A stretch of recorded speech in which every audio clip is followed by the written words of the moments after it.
So we need to multiply these numbers separately and then add them.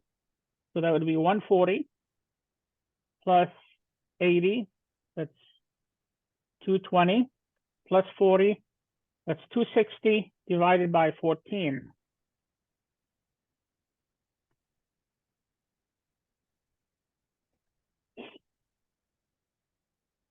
I hope I came up right with 260 for the numerator. As an incentive for you guys to earn extra points, in this event, let's say I did not make my computation using my head correctly, in the first person that catches it gets an extra point on the final exam. And some of you may think a point is nothing. Yes, it is something on the final exam. 260 over 14. I can't do that with my head. I need a calculator, but you guys have a calculator. 18.6. Okay, I got two different answers. If you want 2 decimal places, it's going to be 18.57. 1 decimal place rounds up to 18.6. 18, yeah, 1 decimal. Okay, 18.6 then. Okay, the other person that was speaking, do you concur? Yes. Okay. I just want to make sure that we're not contradicting each other. 18.6. Concur is a fancy word for me, so you guys know. You have used that before? All the time with the kids. Okay. F of 5. Now I don't need to write the actual formula anymore. It's going to be 7 times 16 plus 5 times 20 plus 2 times 18 divided by 14. Okay. No, I'm not using this with my head. I know it's 36 plus 100, that's 136. 70 plus 42, that's 113. 112. Okay, I'm just gonna wait on you guys to do that. I think it's like 17.7. When you say it's like, meaning you're not All sure? right, so let me see. Hold on. 17.7.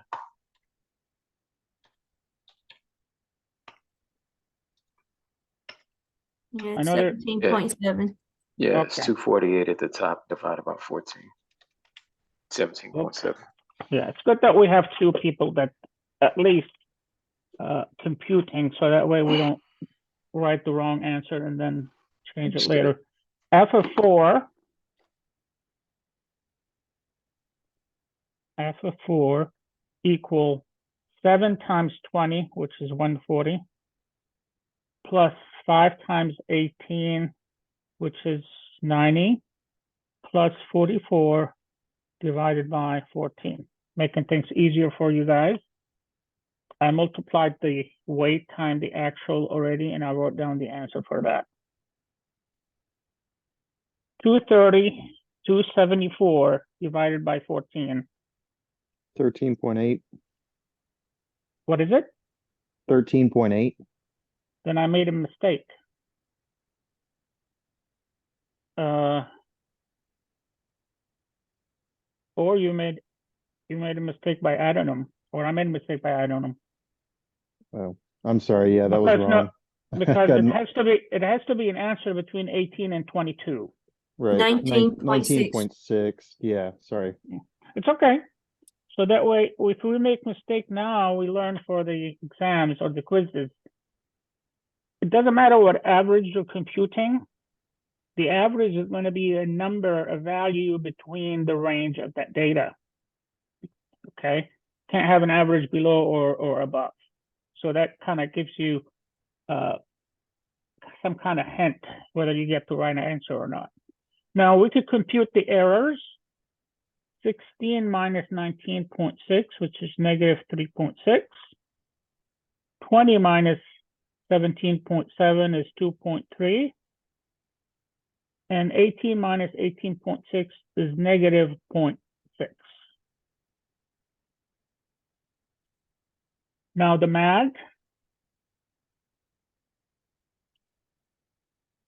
is 3.6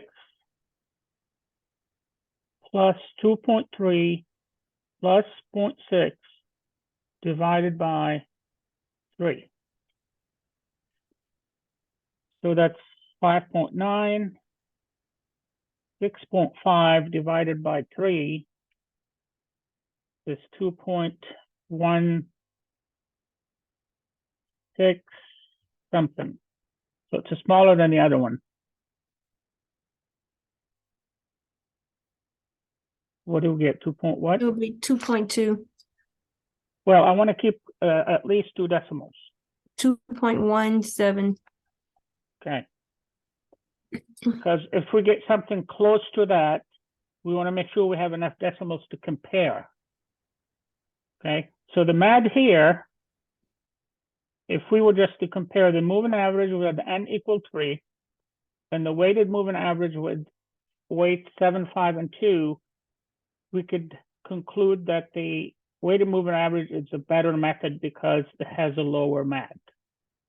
Okay, so I'm going to write that number. I want to keep all of them so that way we could. So the MAD for 2 is 2.17. Okay. Anybody wants to take a picture of this? Or you all notice that somebody is recording, you could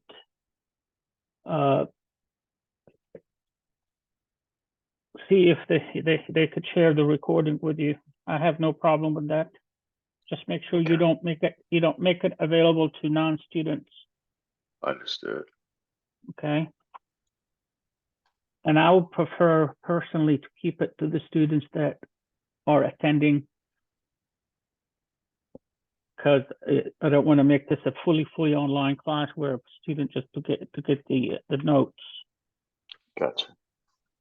Okay, now I'm going to erase those and work on the third one. So to have a more space, I'm going to remove this formula also, because we've already got it down how to compute the MAD. But I would make a habit to always write the formula down when you're practicing, or even on the, well, I don't see your work here, so I don't see whether you write it on the exam or not. But to make sure that you are inputting the right values, you want to write the formula. So let me change the color now here to a different color. Purple.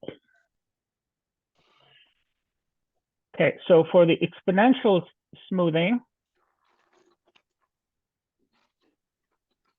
and this is the error, we have a forecasted value for period 1 is 20.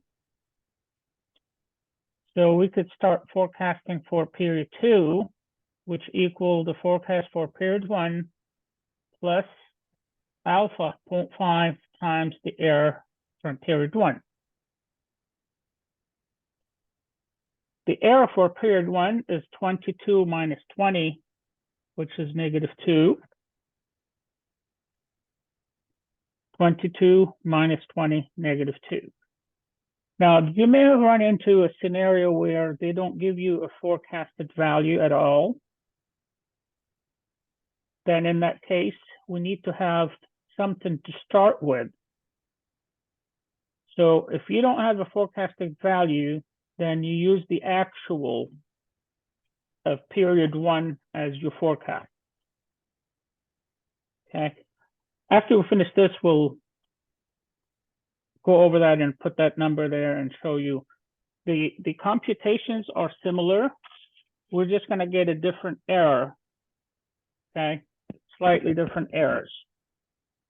So now forecast for 2 here equal 20 plus 0.5 times -2. Now here, please excuse my dear Aunt Sally. We always need to remember our order of operation, regardless at what level and age we are. So that would be 20 minus 1, because plus times minus is a minus, and 0.5 times 2, that is 1. So here will be 19. That's a common mistake that students make, that they ignore the plus times minus, or they put 2 in there without the negative as an error, okay? Keep in mind, these are parentheses. They're not straight line, so it's not an absolute value. They're parentheses, so you need to put the error as is. So the error here is 19. I mean, not the error. The forecast for period 2 is 19. The error is 18 minus 19, which is -1. Now, we have enough information to forecast period 3, which is the forecast of 2, 19, plus 0.5 times -1, which is 18.5.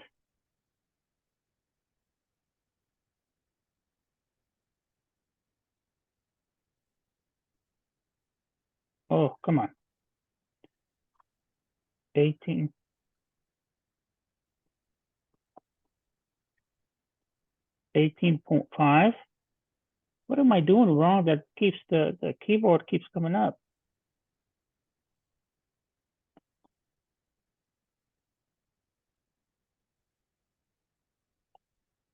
Okay, that's 18.5. The error is 1.5. Error always actual minus forecast.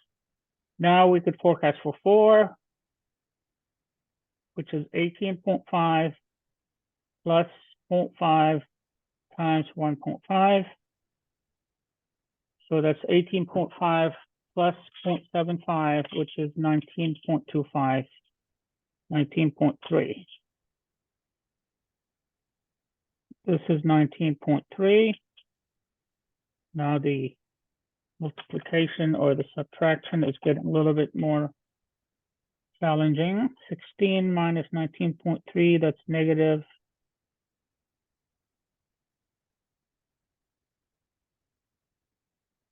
3.3. Then the forecast for 5 is 19.3 plus 0.5 times negative 3.3. What's half of 3.3? That's 1.5. Half of 3.3 should be 1.65. Okay, so we subtract that from 19.3. We get what? The 17 point something? Hold on 1 second. 17.65. 17.7. I think. Let me do it again. Okay, yeah. I got 17.7. The second that you said, I think, I stopped writing. My wife was laughing because she says stuff a lot of times, and then she says the word I think afterward, and I ignore everything she said before that. Yikes. Coming here looking at me crazy. I Okay. think I'm gonna hurt you. Yeah. Ma'am, this call is being recorded, so be careful. Yeah, I know. We'll use it in court. Whoever's recorded the lecture, I need a copy of that. I got you. You gotta Yes. ask for permission before the call, though. That's extra credit right there. Hey, fair enough, fair enough. 17.7. The error is 2.3. Right? 20 minus 17.7, that's 2.3. F of 6 is 17.7. plus 0.5 times 2.3. So that would be 1.15. So that's 19. 18.9. I'm sorry? 18.9. 18.9. So the error is negative 0.9.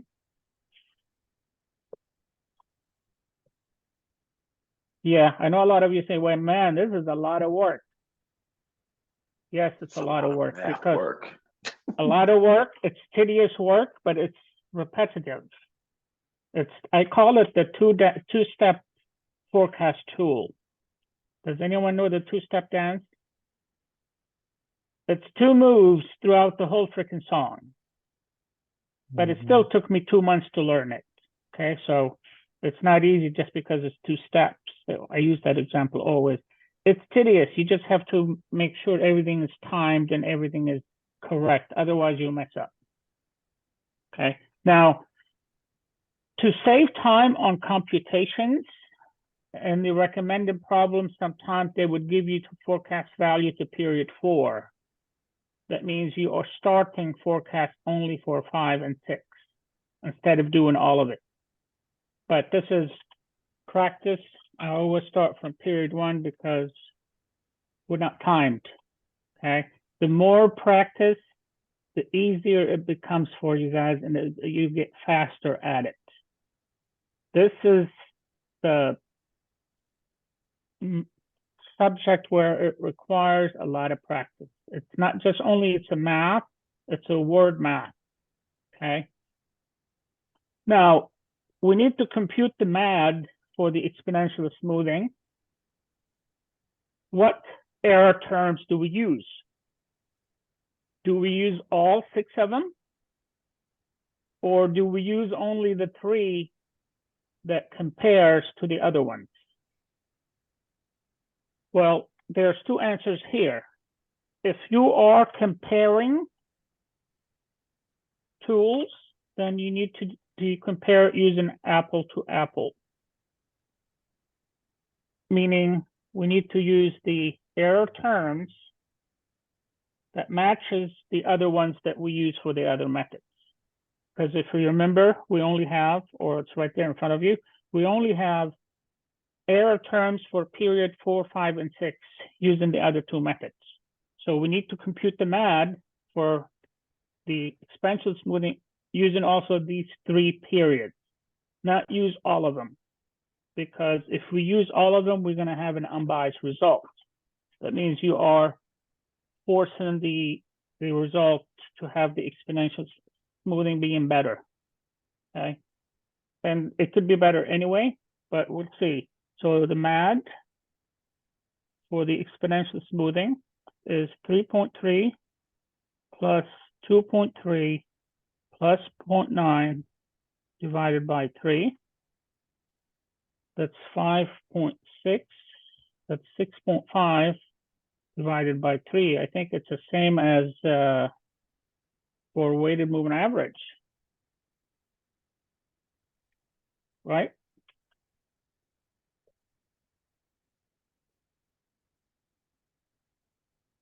What do you say? 5.5 divided by 3. Oh, 6.5, not 5.5. And my memory tells me that that's the same answer we got for the weighted moving average. But again, I could be wrong. Yeah, 2.17. Okay. So I don't need to erase anything here because we have the 3 MADs right there in front of us. And the optimal method here, it could be either or, either the weighted moving average with the weight 7, 5, and 2, because that is conditional. If we change the weight, the MAD will change. We don't know if it changed to the better or to the worse till we try it. Okay. Now for exponential smoothing, the smoothing constant alpha, if we change that to 0.8 or we change it to 0.2, that's going to give us perhaps a different MAD as well. It could be better, it could be worse. So we don't know until we try it. But based on the information we have, the weighted moving average and the exponential smoothing will give us the same result. Therefore, we could use either one for forecast for period 7. Okay, so the forecast for period 7, I'm going to use the exponential smoothing because it's right here, is 8.9 plus 0.5 times -9, -0.9, equal 18.9 minus 0.45. So that would be 18.45.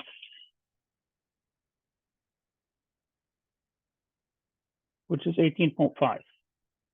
Or we could keep it 2 decimal here that we don't have to write it between 2 lines. We don't have a limited place for it. So the forecast for period 7 is 18.45. Now, do we round? Depends on what exactly we're forecasting. If we're forecasting cars, then yes, we'll need to round, and we'll round up or we round down, depends how do you want the forecast to look. Okay, I would round up because I want to make sure I have inventory. I don't like to turn down customers, regardless what kind of business I'm in. I don't like to turn down customers. If we're dealing with thousands units, the measurement in thousands, then we don't need to round because we'll just move the decimal 3. That becomes 18,450. No need to round. So it depends what we are measuring. And don't round anything unless the problem will tell you, you know, you need to round or you need to convert it to different units. So these are the 3 methods, the time series, called time series. Now I said that we're going to do something. If the forecast value is not given, so what happens here is these are going to become different answers. I'm just going to do a couple of them. If the forecast value is not given, then we assume that the actual is a forecast for period 1. So we put 22 there, and then the error here becomes a 0. And we start computing like we did before, forecast of 2, forecast of 3, and it's going to give us different results.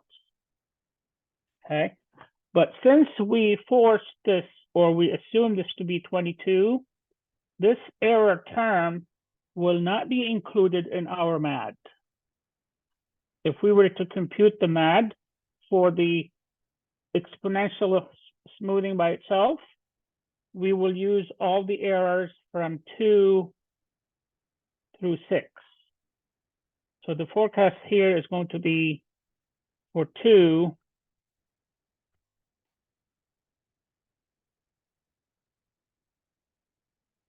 there.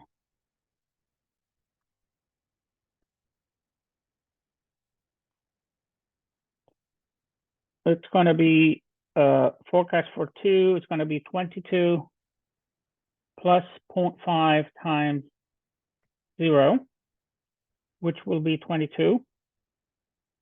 The error will be -4. And then this forecast here will be 20. And the error will be 0.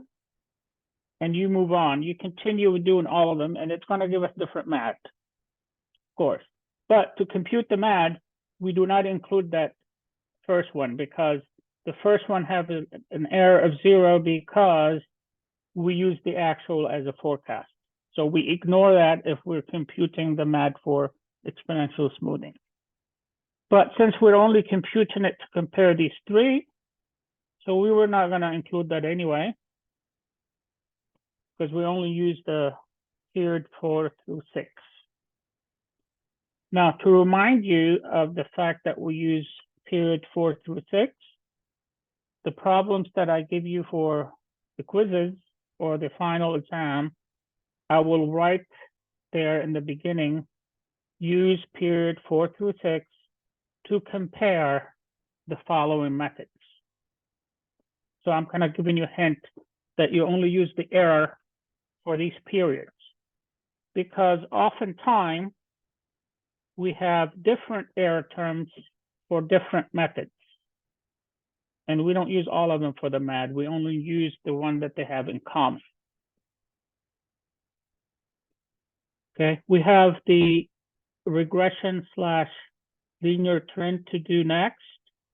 So let's take 15 minutes break. Right now it's 2:11. So I will come back at 2:26. Okay. I don't know the person that is recording if needs to stop and I have to allow you again, but you could continue recording.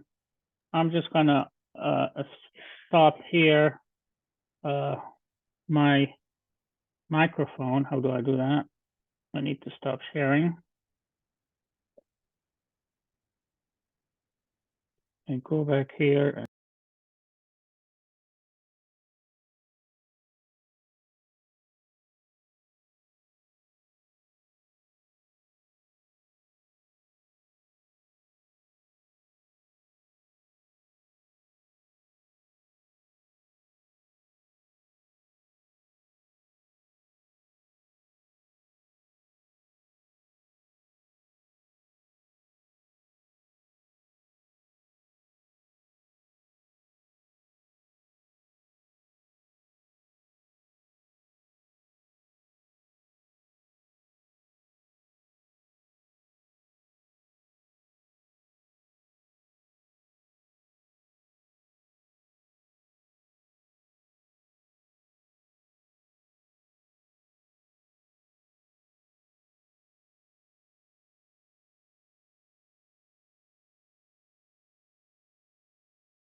slash linear trend. Okay, I'm gonna rewrite this information on a new page because I don't want it to be too messy. So what we have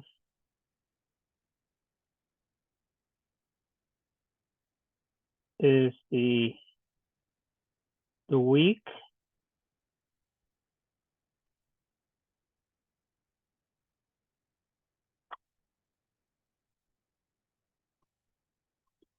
One, two, three, 4, 5, 6.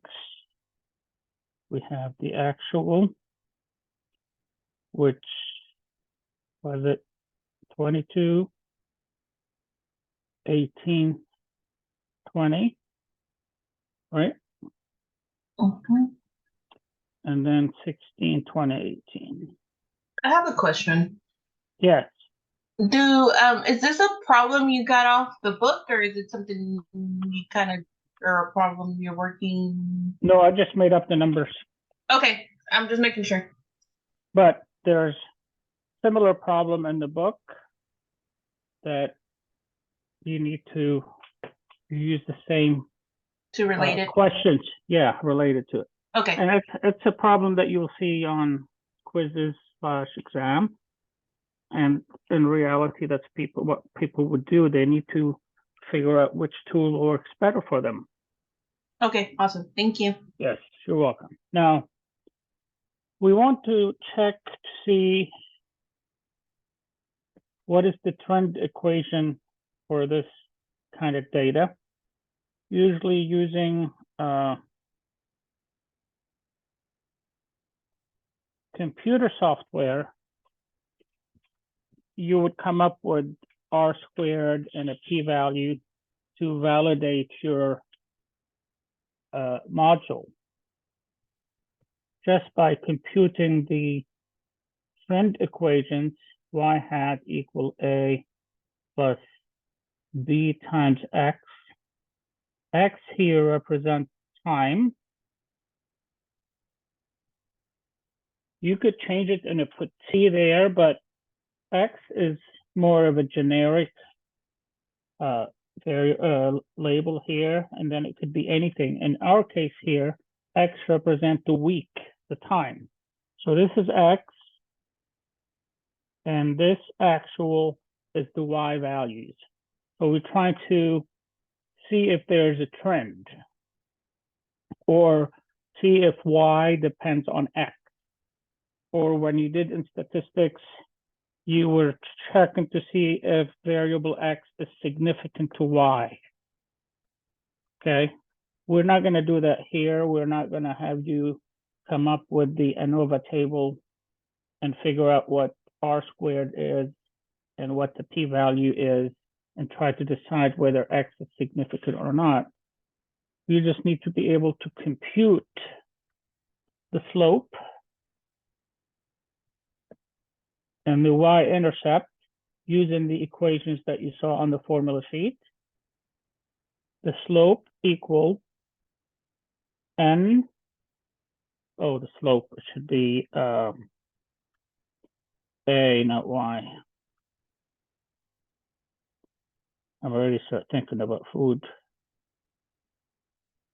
What color am I using? This one, okay. So b equal n times the summation of x times y minus the summation of x times the summation of y divided by n times the summation of x squared minus the summation of x squared itself. So that is the equation for the slope. Knowing what everything represents here, it makes your job easier. N is the number of observation, and we have 6 of it. They're pair. Here, x and y, they are pair. X is 1, the y for that value is 22. So we just count the number of pairs here. 6 observations times the summation of x times y. The summation of x times y, this means that we have to create a column called x times y. We'll multiply x times respected y. 1 times 22, that's 22. 2 times 18, 36. 3 times 20 is 60. 4 times 16 is 64. 5 times 20 is 100. 6 times 18, 60 and 48, 108. So we add all these values that gives us the summation of x times y. So we have 8, 12, 18, 20, 2, 8, 14, 17, 19, 1, 2, 3. I think it's 390. I'm going to wait for confirmation before I write it down here in the equation.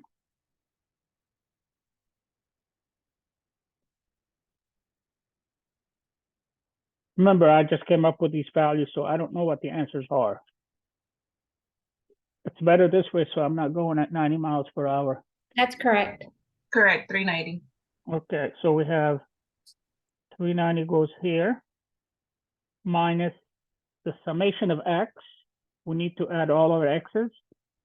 1 plus 2, 3, 6, 10, 15, 21. So summation of x is 21. Times the summation of y, we need to add all of the y values. 8, 14, 22, 24, 2, 3, 5, 6, 8, 9, 11, 114.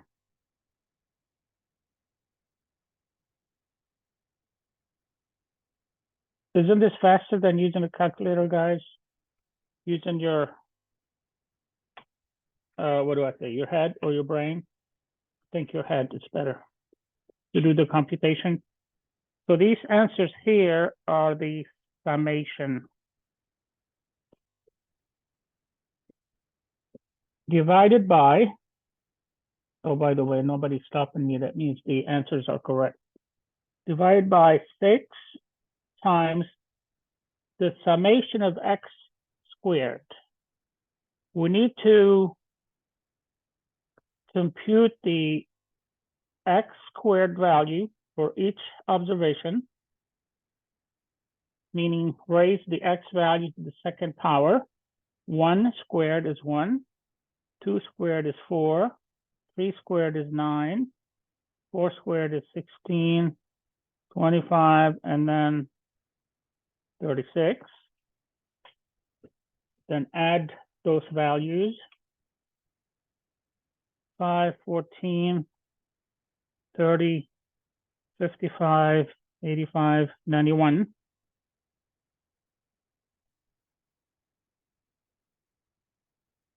Minus the summation of x, which is 21, raised to the second power. So the difference between these two, I want to call them monsters. The first one is you are squaring each values and then you add them. The second one is you're adding the values and then you're raising the total to the squared.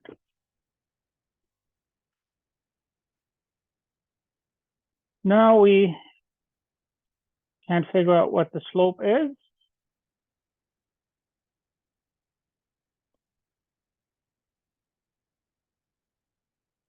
What's the numerator?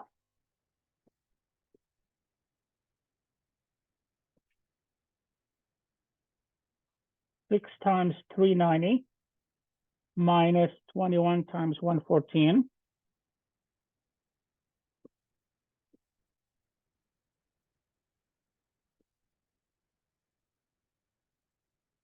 Now, since I don't need to see your work to give you partial points on your quizzes and on your final, you can do this using certain calculators, but make sure you identify what the X values are, what the Y values are, and run the correct functions. And that would give you the information that you need for the regression line or for the trend equation. However, I mean, well, I'm not seeing your work, so it doesn't matter how you do that. You can't use Excel because you have a lockdown browser, so you can't pull Excel with it. So the option you would have is use a calculator to figure out this question. Otherwise, you need to do all this work, which should take you maybe about 5 minutes. So that's enough entertaining while somebody gives me the numerator. I got -54. It's okay to get a negative answer for this one. How about the denominator? 6 times 91 is 54 plus 6, 60 minus 21 squared. No, not 60. 105. 505 No, 105. for the total denominator, like that. Yes. Okay. So -54 divided by 105 is less than 0.5. 0.4 something. Negative. You don't want to forget the negative because it makes a big difference whether you have a negative slope or positive slope.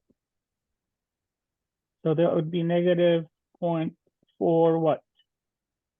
I got 0.51. Yes. I got that too. Oh, yeah. I shouldn't be using my head. So everybody gets an extra point on the final exam, everybody that is present.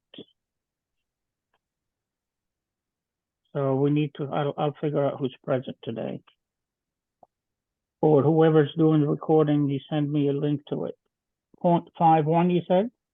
Yes. Okay. So that's the slope. The y-intercept, A equal y bar minus A times x bar. Y bar means the average of the y values. So that's 114 divided by 6. Y bar is the average of the y value. It's the summation of y divided by n. So that's 114 divided by 6. Oh, this should be b, minus b times x bar. Minus b is negative 0.51 times x bar, which is 21 divided by 6.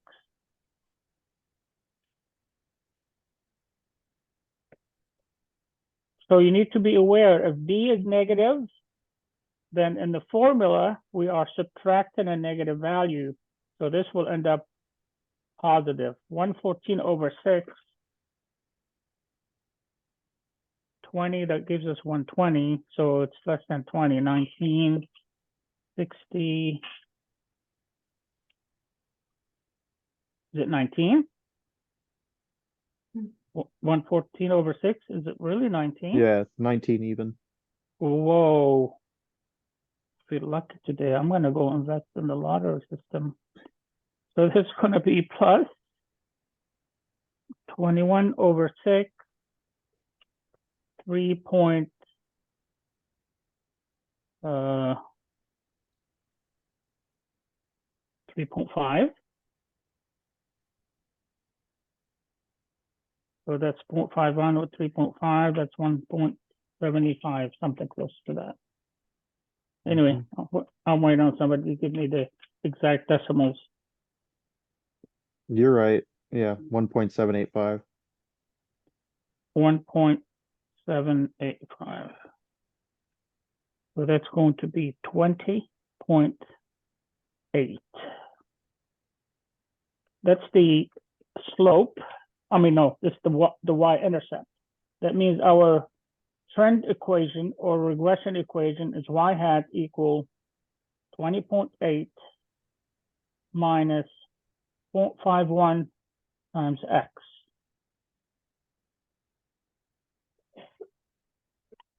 Does anyone know why we put that hat or caret over the y?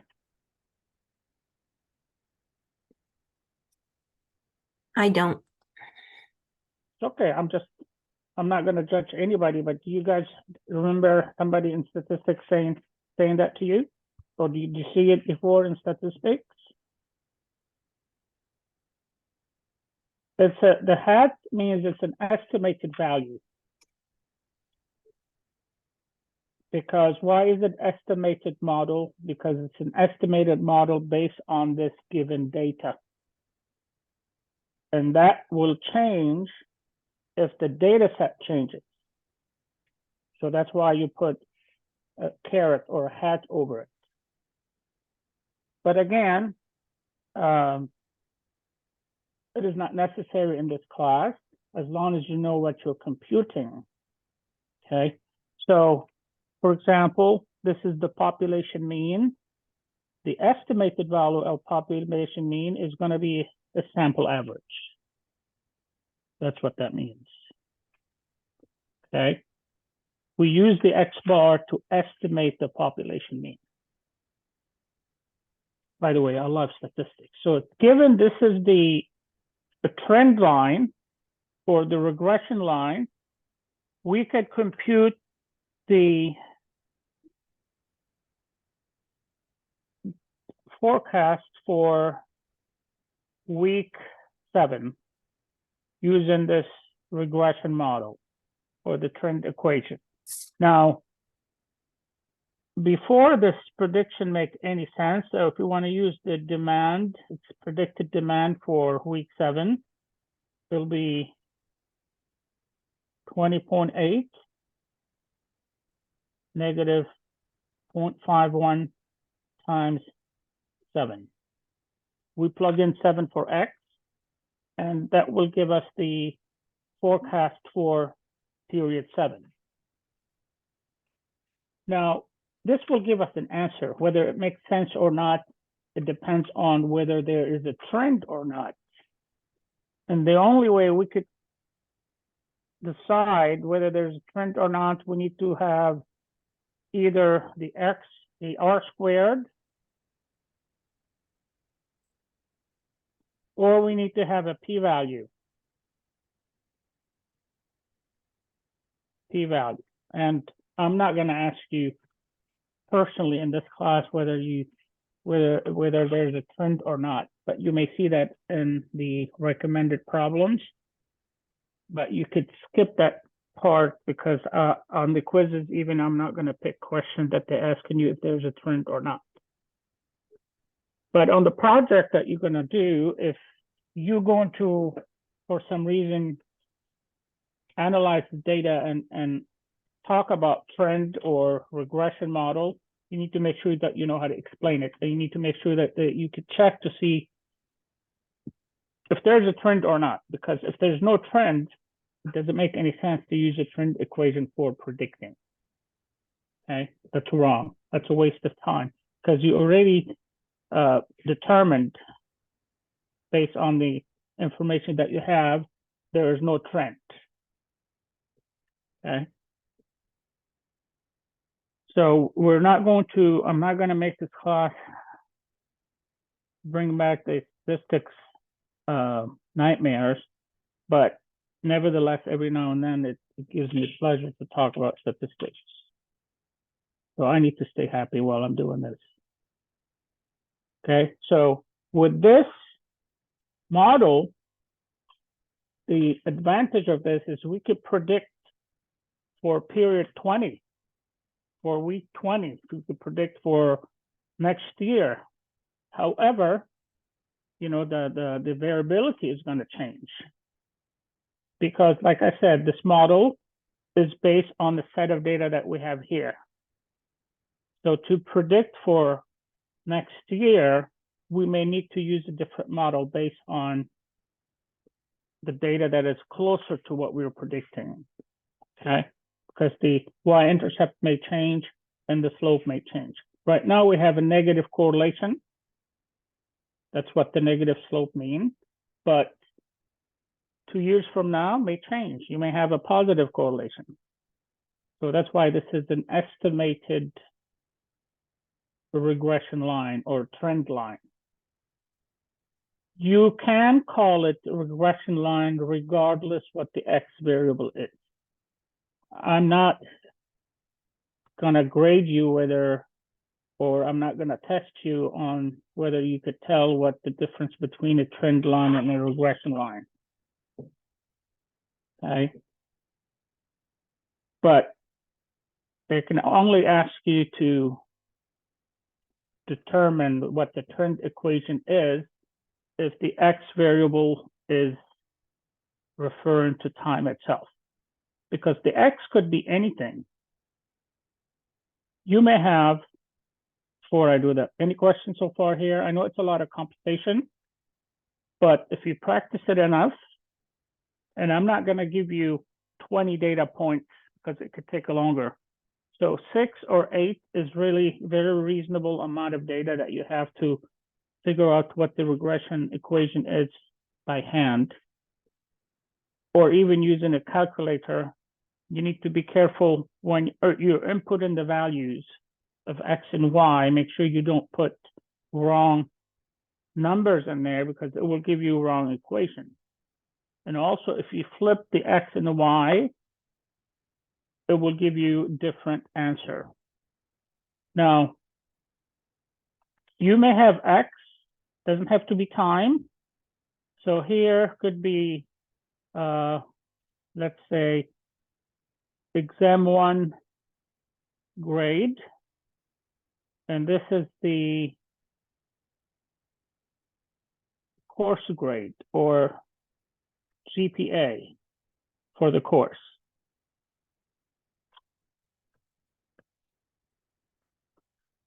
So this is 50, 70, 80, 60, 50, and 70. GPA 3.5, 3, 3.6, 2.2, 2.3, and then 3.5. So given that you have the exam 1 grade, and then you have the GPA for the class for that student,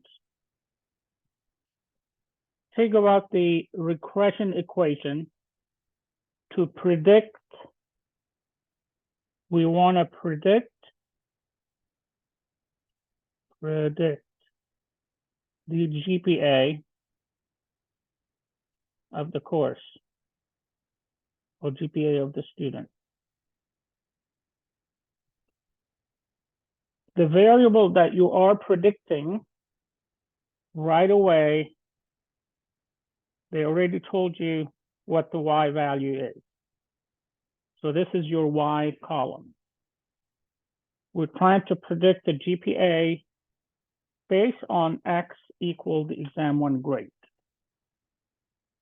That could be helpful for students to see how they're going to do in the exam based on their quiz 1 grade. If I provided you with a regression model from previous semesters with that information, sometimes I do analyze data every time there's a quiz, or after the semester is over, I look at the regression equation for the grades compared to the GPA in that course, meaning that they make an A, B, C, or D, or F. Okay, so I provide that to the students so that way they can predict their grade after each component is done.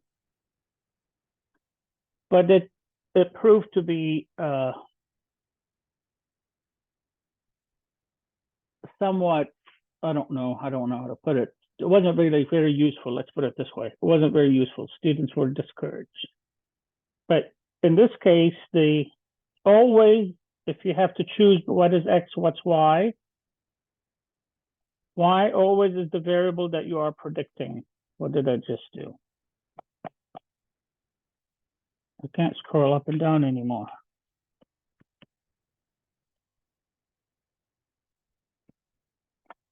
Okay, my Microsoft Word is not responding. Here we go.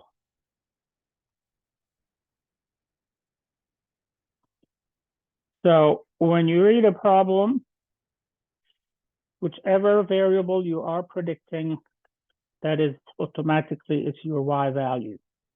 We're trying to predict our grade based on attendance record. Do people do better if they attend every class? Do people do better if they're male or female?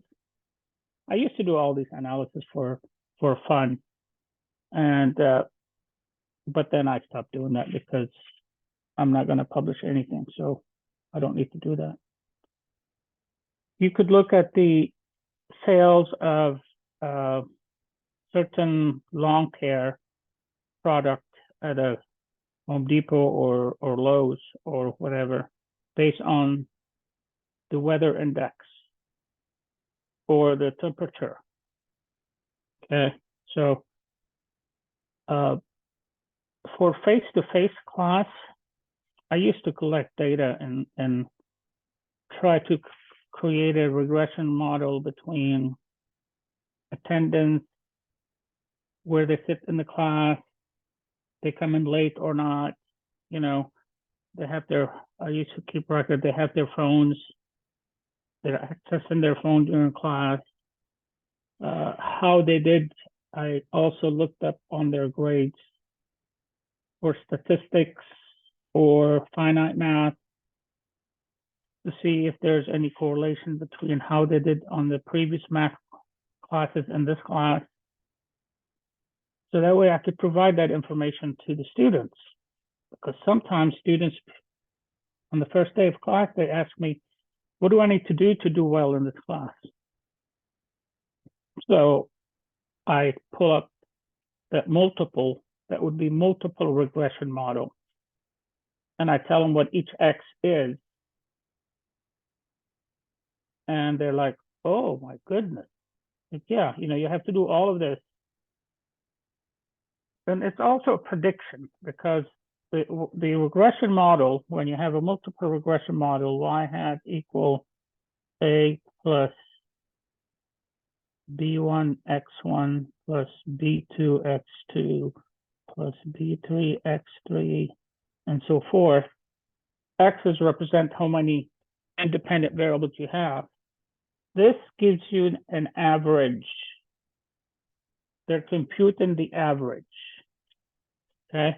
Because there are some people that will do better than this prediction model, and there are some people that will do worse.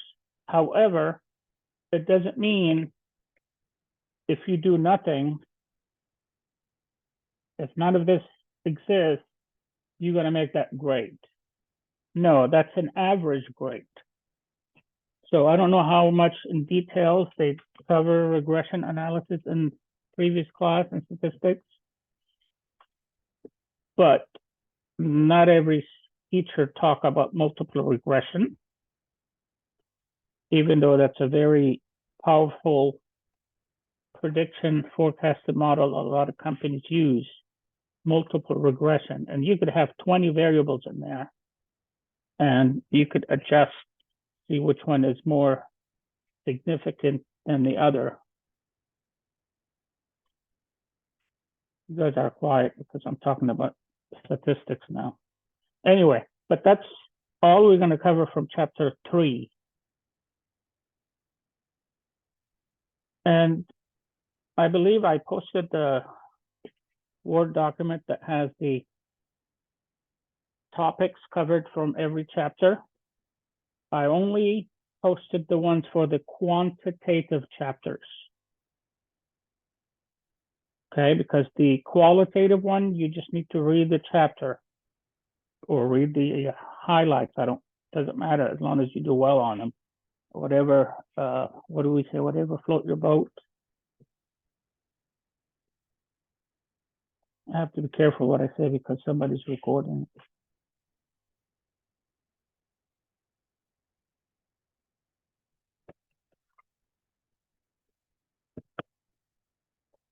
Here's my picture. How many people we have now? 12. Wow, I think we started with 8. Now we have 12. Adrian, Stephen,